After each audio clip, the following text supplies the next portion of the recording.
Hello friends, आज अपने इस मोटिवेशन के वीडियो में एक स्टेटमेंट आई मेरे पास एक रिसर्च स्कॉलर की, जिसमें उन्होंने मेरे से पूछा था कि मैम आप इनका आंसर 2 लाइन में दे दीजिए।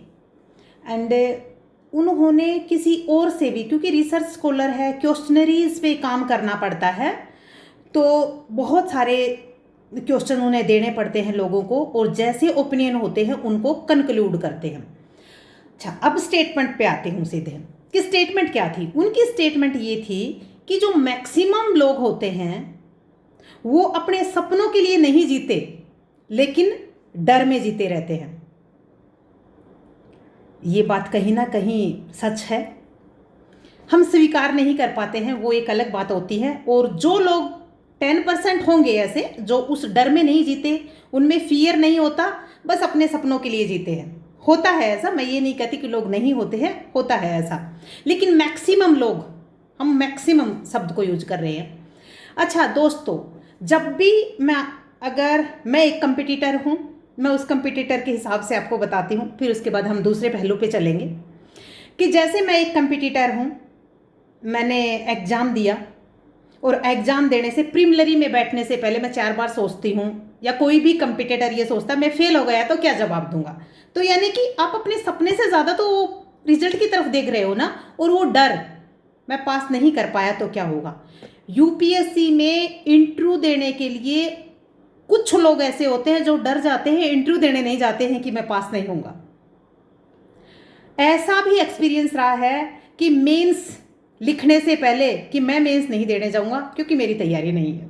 तो ये क्या हुआ भाई, तेरा सपना यूपीएससी क्रैक करना है, लेकिन तुम तो डर रहे हो, यानी फियर ज़्यादा हो गया अपने सपने से ज़्यादा। तो इसको जिस दिन मुकाम मिल गया ना, उस दिन हम कहते हैं कि हमने अपना सपना पूरा किया, मैं सपनों के लिए जीता हूँ। नहीं, आप में फियर ज़्यादा है, क्योंकि फियर आपको कहीं ना कहीं रोक रहा था उस टाइम। क्योंकि सपनों के लिए जीता है तो वो सपनों के लिए ही जीता रहता है ना, उन्हें फियर तो होता ही नहीं है।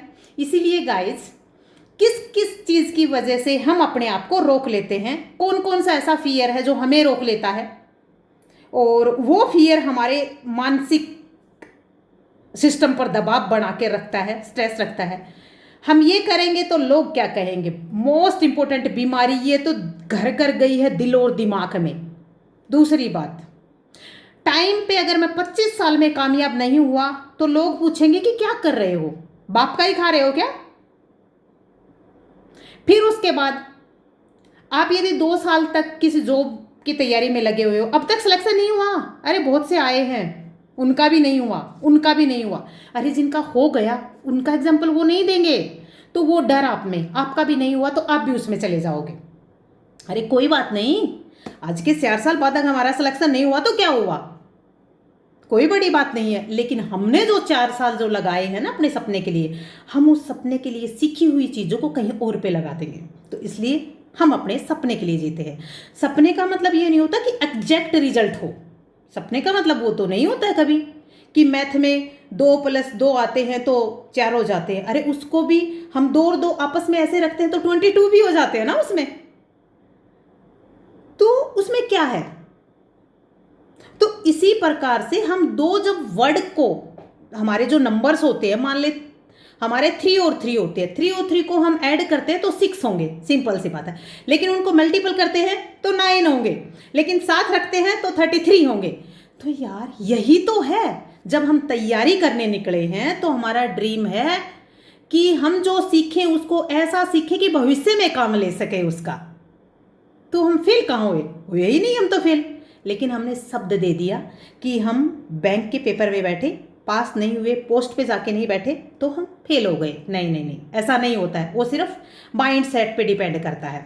अब माइंड सेट से बाहर निकालो ये बात। दूसरी बात, हमारे पे कुछ घर की जिम्मेवारियां होती हैं तो उनके एक्सक्यूजेस करने लगते हैं हम, कि मेरे पेरेंट्स नहीं थे तो बचपन से मैंने ये किया, और मेरे पे मेरी फैमिली की जिम्मेवारी थी तो मैंने ये किया, मैं पढ़ नहीं पाया क्योंकि मेरे को ये परिस्थितियाँ नहीं मिली।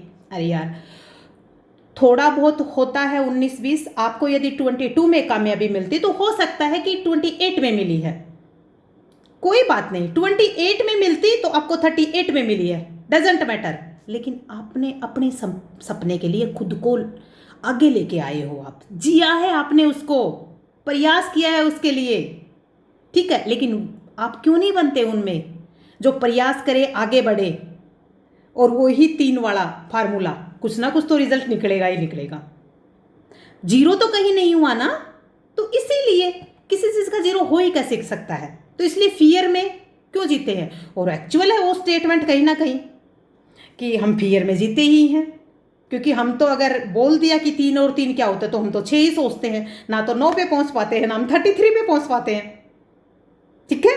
अच्छा, अब आते हैं हम परिवार की जिम्मेवारी, लोग हमें क्या कहेंगे, टाइम पे हमें कामयाब होना है, ठीक है। फिर दूसरी बात, हमारे अंदर की जो इन्फीरियरिटी घर कर लेती है कि मेरे साथ के वो साथी हैं, उनके पास तो गाड़ी है, मेरे पास तो स्कूटी भी नहीं है आज, वो तो पार्टियों में जाते हैं अच्छे कपड़े पहन के, हम तो जाते ही नहीं हैं आज। अरे क्या हुआ यार, कुछ फर्क नहीं पड़ता इन चीज़ों से। यहाँ से सेटिस्फाई हो ना, तो आपके लिए यही पार्टी है, आपके लिए किताब भी आपके दोस्त हैं, ठीक है। आपकी सिचुएशन, आपकी एक्सरसाइज आप करने जाते हो, वही आपके लिए वो बड़ी पार्टियां हैं, ठीक है। आप जो स्पोर्ट्स के लिए, अगर स्पोर्ट्स पर्सन है तो स्पोर्ट्स के लिए जो कॉस्ट्यूम पहनते हैं, वही आपकी वो साड़ी है, वही आपका वो बड़ा सूट है। तो इसलिए दोस्तों ध्यान रखो इस बात का। ये आज मैंने लंबा वीडियो इसलिए बनाया है कि इन सारे फियर से बाहर निकलकर सिर्फ ड्रीम पर फोकस करो, और ड्रीम को पिन पॉइंट ऐसे मत बनाओ कि ये पिन पॉइंट ही मिलेगा तभी वो ड्रीम पूरा होगा, नहीं। उसके कॉन्सिक्वेंस कुछ भी हो सकते हैं, लेकिन कामयाबी कॉन्सिक्वेंस हो गए। इसलिए दोस्तों फियर से दूर रहो, और सिर्फ अपने सपने के लिए जीवो, और अपने दिमाग को इधर उधर करने की बजाय सिर्फ पॉइंट पे टिक दो, ठीक है। कितनी सारी चीज़ों को हम एक्सक्यूज बताने में अपना टाइम 2 घंटे खराब कर देते हैं, उसमें हमारे दिमाग पे स्ट्रेस आता है, एनर्जी हमारी खराब होती है, ठीक है। हो गया सो हो गया, आज क्यों खराब कर रहे हो, वो 1 घंटा आपके काम में लगाओ ना, पॉजिटिव चीज़ों में लगाओ आप।